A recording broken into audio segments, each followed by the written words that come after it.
Tuan-tuan dan puan-puan diminta untuk berada di rumah sepanjang tempoh Perintah Kawalan Pergerakan PKP Fasa ketiga bermula dari 15 hingga 28 April 2020. Elakkan penyebaran berita palsu kerana di bawah Akta Multimedia dan Komunikasi 1998 anda boleh didenda sehingga RM50,000 atau setahun penjara atau kedua-duanya.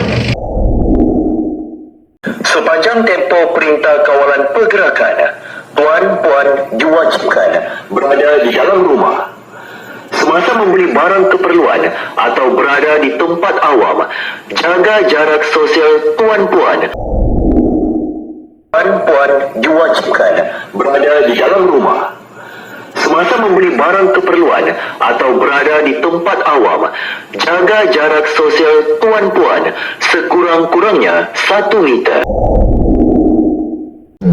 Tuan-tuan dan puan-puan, sepanjang tempoh Perintah Kawalan Pergerakan, tuan-puan diwajib berada di rumah.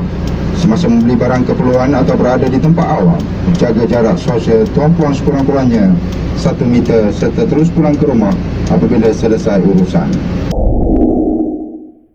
Terus pulang ke rumah apabila selesai urusan.